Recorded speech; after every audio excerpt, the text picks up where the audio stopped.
Hello, I hope everyone is doing well and that they are finishing off this semester strong. This is my final presentation on my research paper, which I did on learning progressions. So just give me one moment to find my PowerPoint.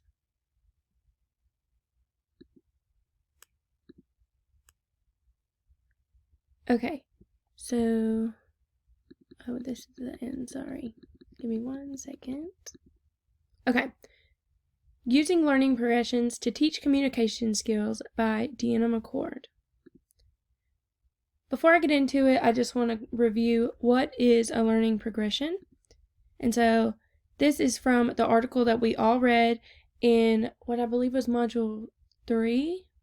And it is a method of teaching that breaks down a target curricular aim into subskills which must be taught first. So you pick your main objective or your curricular aim, and then you have to come up with subskills or building blocks which help you get there. So the students aren't just being asked to do this one thing, you're leading them up to it. It utilizes scaffolding, which I think is a really great method to use, especially when you're working with students who have disabilities, so that they're not feeling overwhelmed and that you're not asking them to do too much at one time. And then it allows for a more individualized approach to writing. So the way that learning progressions work is your whole class doesn't have to move through each subskill at the same time. So it really helps for you to figure out where each kid is at in the developing scale for that topic, and then you can figure out what's working best for them, what's not working, and what you need to do to help them get each subskill. So my thesis was that teachers using learning progressions can assist in the development of communication skills among students with exceptionalities. I said that they are diverse, individualized, and effective, and that they are beneficial to all students with exceptionalities and can be implemented at any age.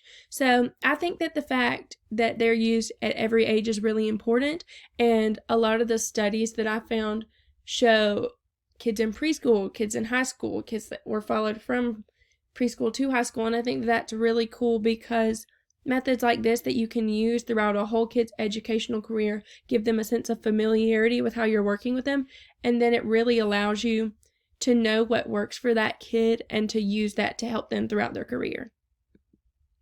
So some studies on learning progressions. First, I want to talk about the developmental writing scale, which is a 14-point scale used to measure progress in young students with learning disabilities. There was a study done by 2 teachers and 2 speech pathologists in which they had 285 students. They monitored their progress by using learning progressions, and they found that the learning progression style was effective for progress monitoring, and it aided students in improving basic writing skills. So whenever you're using the learning progression style, you have to give out a lot of formative assessments, or not a lot, but just a decent amount so that you can see how the student is doing with each subskill and what you need to change to better teach them. And so it helps teachers by doing that, and it aids the students in improving their basic writing skills because each writing skill was broken down into a subskill, which they're separating and highlighting and making sure that the kids really understand instead of just covering them all in one day. The benefits are that this starts at a young age, which is really important with the writing process, which we've all learned. It was specifically crafted for students with disabilities, so it's really important, I think, that the researchers have that in mind when they're working on things because it is very different than just teaching kids without learning disabilities. And then we can adapt to those child's needs from a young age, and we can carry that with them throughout their educational career so that we know what works for them and we can implement that, and they know a formula for how they're getting taught, so things don't feel foreign when we're teaching them new skills. Next is a design for life. This claims that the most effective instruction method is a combination of learning progressions and backwards design. So in this study, formative assessments were given every 2 weeks, which were 50 questions long, and each of these separate tests was focused on one of the subskills. The tests were not used as a report card grade or anything. They were given to the teachers to examine the students' progress so that the teachers could adjust their learning plans accordingly for each student. They could see if they were ready to move on to a new subskill or they needed to focus on that one and change their approach.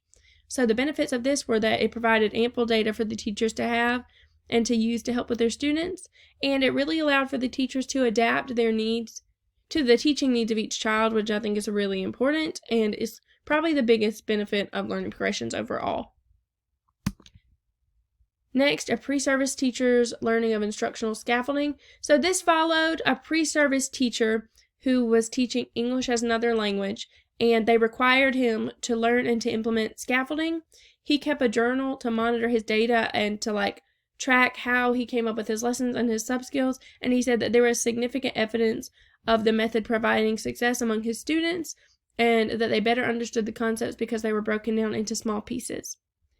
Benefits. He said that this model was very intricate and it required a lot of extensive knowledge on how to do it and extensive knowledge of your students' individual needs, but it was extremely helpful to his students and it gave him a lot of data. And he said overall it gave his students an advantage when learning to write. Next, exploring alignment among learning progressions. This was a 4-year study done by 7 high school biology teachers. They would meet regularly and design their LPs to monitor the applicability of the curriculum, so how well the students were taking what they learned and could apply it to other things, and then also the effectiveness of the method. Overall, they decided that learning progressions helped their teachers design better formative assessments for their kids, and students were all able to develop a really good understanding of the concept. The benefits is that teachers created better assessments, and that's really important because if our assessments aren't doing their job well, then it's not actually showing the students progress, and it's not helping them learn in any way. And then it also helped the students with applicability of the skills they were learning, which I think is especially important in writing, because a lot of the writing we do in schools, like we learned with the sociocultural thing, is very in a straight line. But if they can take those skills and apply it to other types of writing, it's where we're really helping them. So I think that if learning progressions are able to do that, they should definitely be implemented in our classes. Some other findings from my articles. One of them told me that learning progressions can be beneficial for all students at any developing level because there are low-level and high-level scaffolds available. This is from the article Help Me Where I Am, Scaffolding Writing in Preschool Classrooms. They gave a lot of examples of low-level and high-level ones, but I just wanted to include one of each for the presentation. So a low-level one would be modeling, where you demonstrate the skill and explain what you are doing and the process by which you are doing it, so like a teacher think aloud. And then high-level is comparing, so you would ask your student to compare the idea that you are working on to another idea or concept. The benefits of having a variety of resources like this is that it prepares us as teachers to adapt to the needs of all students. So having plans like this can help us know what to do with kids of all developing levels, and that's really important because as teachers we're going to see kids of all developing levels, so we need to know how to help everyone. In conclusion, these studies prove the effectiveness of implementing LPs with students with exceptionalities. They simplify the writing process and can help both teachers and students perform better, and they should be a tool in every teacher's tool belt, especially teachers who work with students with exceptionalities daily. And I think that they help teachers do their job better because they can make better assessments, they know how to help students of all developing levels, and it can really help a teacher individualize the instruction for each student. And they help students perform better because they're providing with them the sub-skills they need for each target curricular aim, and it's helping them do it at a pace that is appropriate for them because, like I said, the sub-skills aren't on a timer. You can go through it at the speed of each student, and so we're really working with them to get them what they need. So on top of my paper, I just wanted to end this presentation with some interventions that we learned about that work well with learning progressions. I said that SRSD does because students can help set goals and monitor their progress.